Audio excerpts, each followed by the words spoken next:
Deputy President, Honorable Rigathi, needed a lot of time with the doctors. But this morning, we are privileged that Dr. Gikonya has allowed some of us to see him. I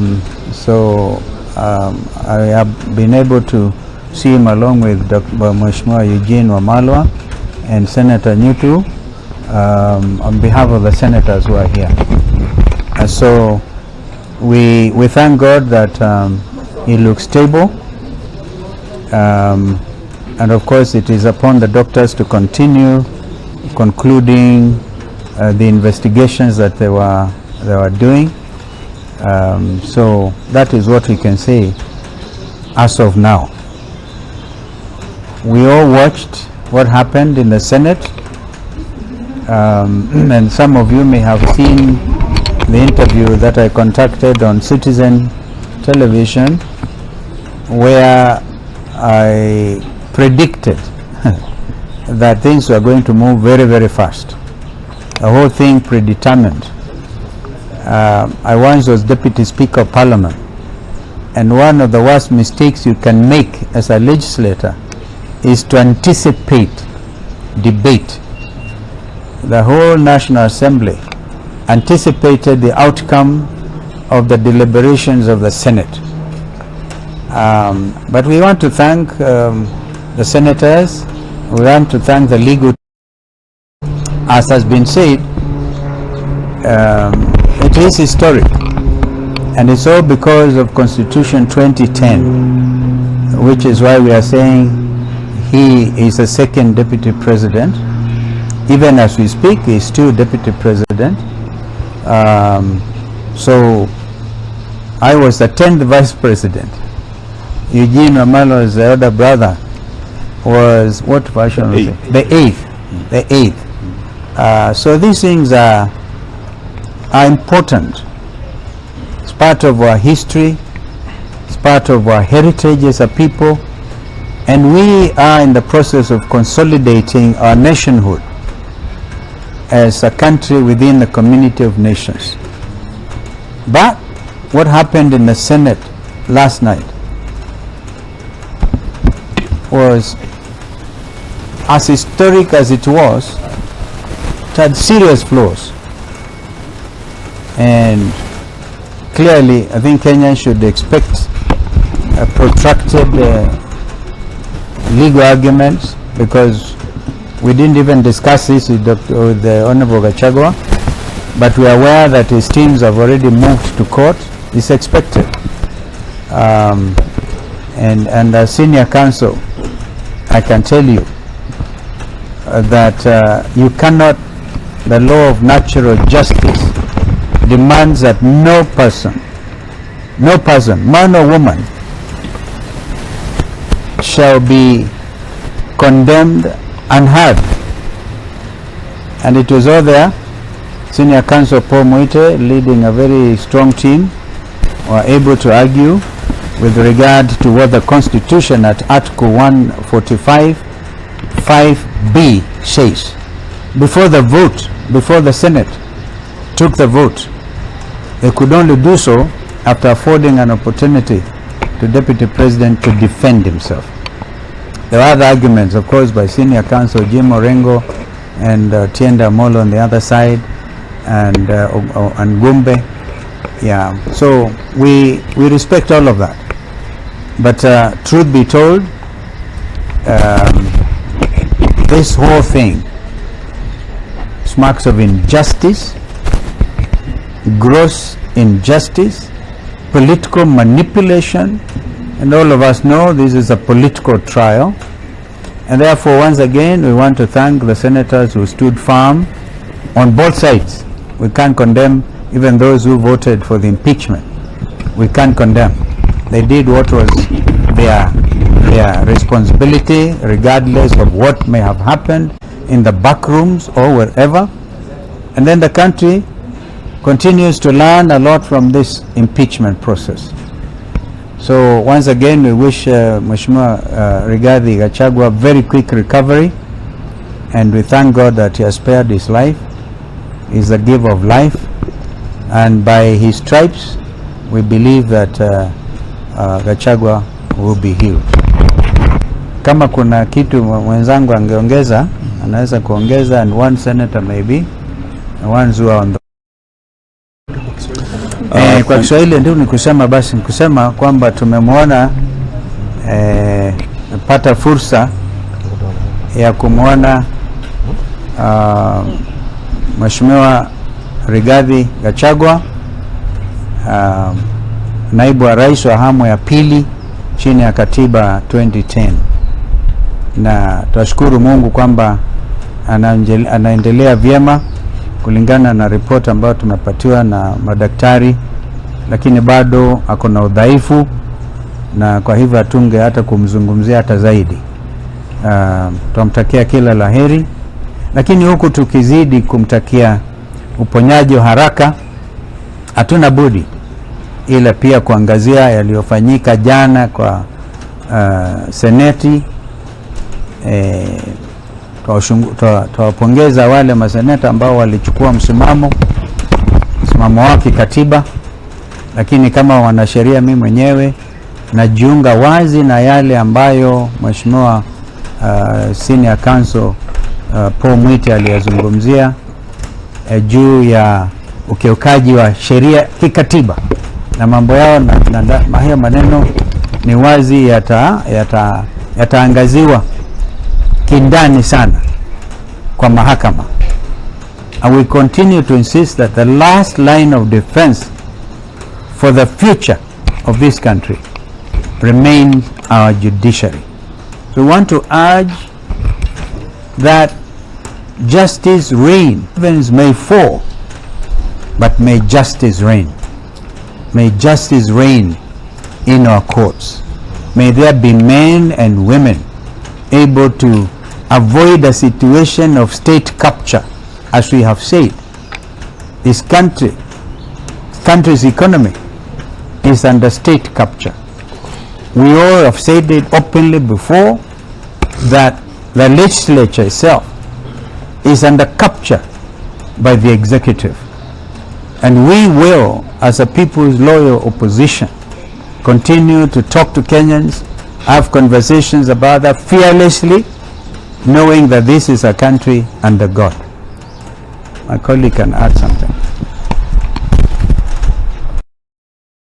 Comments of Senior Counsel Stephen Kalonzo Musyoka, particularly on the issue of violation of the basic rules of natural justice. And he has said one of those basic principles of natural justice is that no one should be condemned unheard.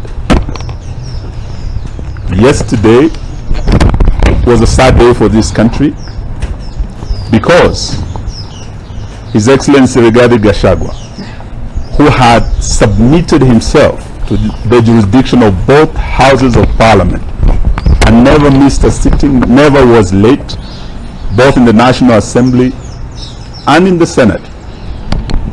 And even when he was given the opportunity to sit as his charges were being read to him, he chose to face his accusers on his feet rather than on his knees. And he stood throughout the reading of the 11 charges. The last 2 weeks must have been very stressful for him. And as a human being, there's only so much stress you can take. His doctors have told us here today that when he was admitted here, he had serious chest pains. In fact, he had very high blood pressure. The stress he had gone through, he was short of getting a stroke. But they admitted him, they have managed him overnight. And we thank Dr. Gikonyo and his able team of doctors for the good care they have given His Excellency Rigathi Gachagua. But for Parliament, if we ever doubted that our Parliament is under capture by the executive, a very overbearing executive, last night was our evidence. Our Parliament is dancing to the tune of the executive, the National Assembly and the Senate. There was no reason why these proceedings could not have been postponed until Saturday. What was the hurry?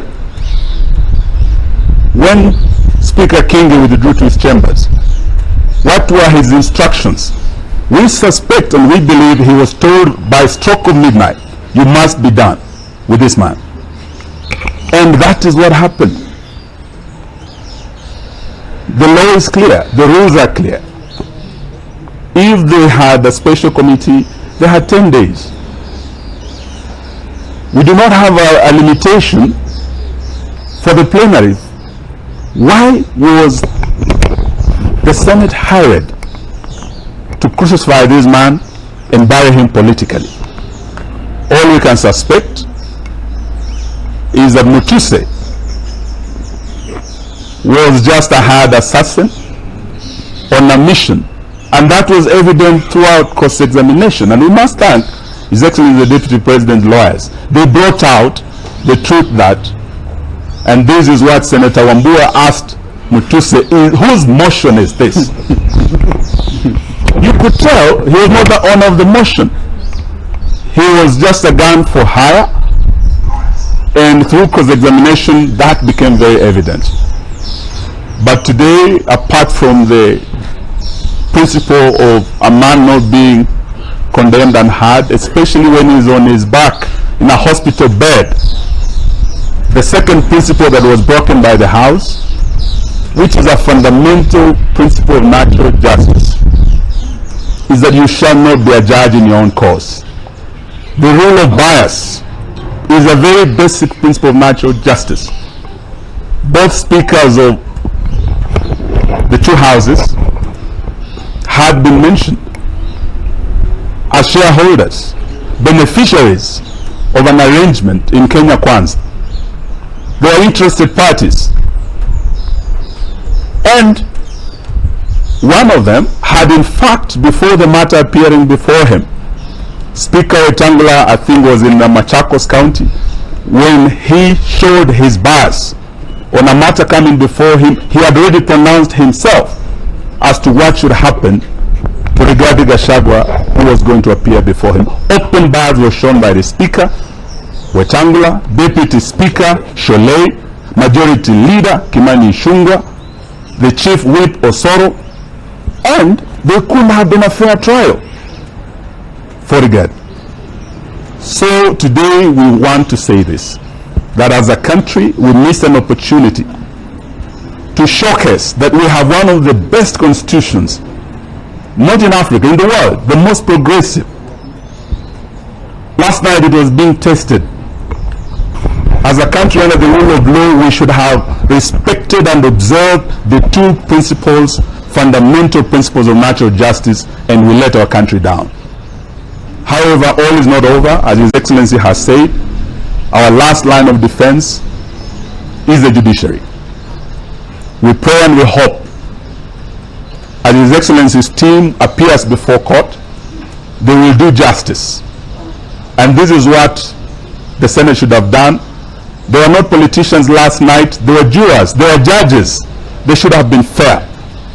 They should have allowed time for Gachagua to defend himself. But this will be a basic ground upon which I believe the decision of the House can be invalidated and justice shall be done. This, we want to say thank you to our senators.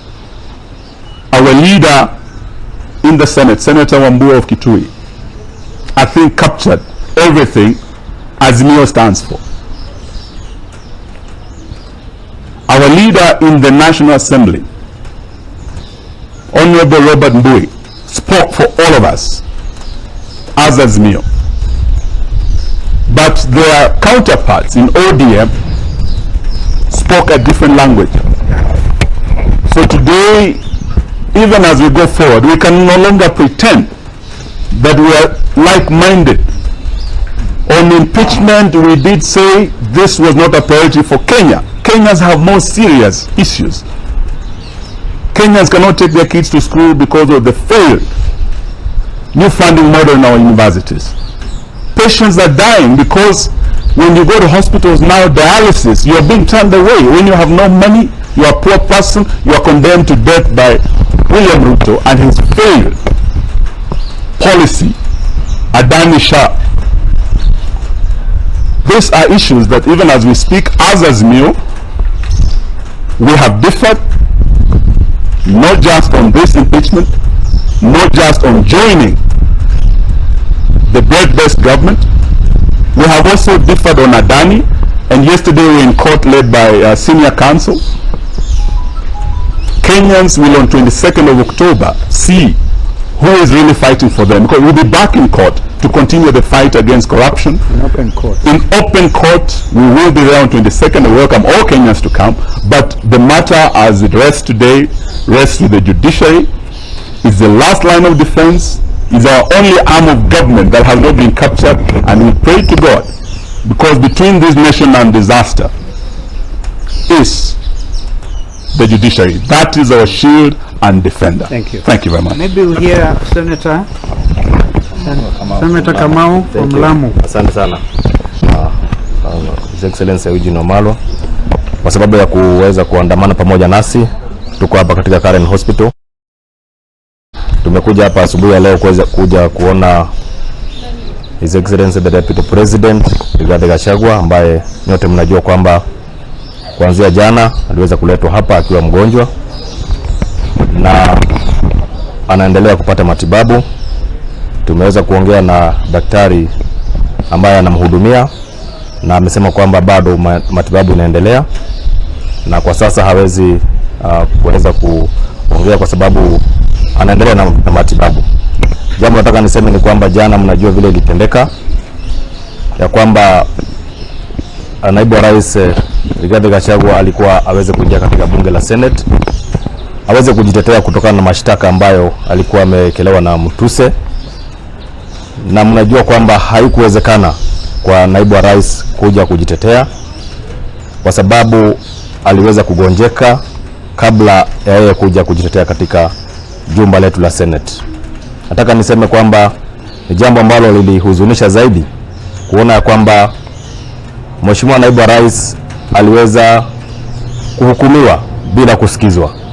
Hilo ni jambo ambalo limeweza kushangaza sana nchi yetu ya Kenya, kwa sababu sheria inasema kwamba kila mtu ako na haki ya kusikizwa. Kama umeshtakiwa uko na haki ya kujitetea, lakini tunaona kwamba hakupata nafasi na haki ya kujitetea. Sisi tuliweza mawakili wake waliweza kuomba nafasi apewe mpaka kesho, siku ya Jumamosi, aweze kuja kujitetea katika lile bunge, na baada ya sisi kujaribu kuunga jambo hilo mkono halikuwezekana. Waliendelea na kazi ambayo walikuwa wameamua kufanya, na nataka niseme ya kwamba tulijaribu kwa uwezo wetu, lakini tulishindwa kwa sababu kule bunge ni numbers ambazo zinafanya kazi. Nataka niwashukuru sana wale senators wa kutoka mlengo wa Wiper Democratic Movement ambao walisimama na sisi katika hii vita ya kutetea naibu wa rais kutokana na mashtaka ambayo sisi tulipoyasoma tuliona kwamba ni mashtaka ambayo hayakuwa na mwelekeo, na walisimama na sisi na tuliweza kupambana vile tuliweza. Lakini tunasema kwamba tunaombea naibu wa rais afueni ya haraka wakati ambapo wanaendelea kupata matibabu katika hospitali ya hapa Karen Hospital, na anajua kwamba Mwenyezi Mungu ataweza kumsaidia na ataweza kutoka hospitali na ataendelea kuweza kufanya kazi yake. Mimi nataka niseme ya kwamba ni jambo ambalo ni la huzuni sana, maana mimi nawakilisha watu wa kaunti ya Lamu na waliniambia kwamba nisimame na naibu wa rais. Nilisimama na yeye mpaka mwisho kulingana na mujibu na haki ya watu wa kaunti ya Lamu. Nataka nishukuru sana watu ambao walinituma katika hili bunge la Senate kuwakilisha, na wanapotoa sauti ni wajibu wangu kama kiongozi kuona kwamba nimesimama na vile ambavyo wananchi wa kaunti ya Lamu wamenituma kufanya. Asante sana. Asanteni. I think that's okay. Naona tayari nimetaja kuna brigade kama DP tayari kuna jina ambalo limependekezwa na Rais William Ruto ambalo ni jina la hili linaweka wake kama taifa na kama wakili. Kutajwa ni one thing na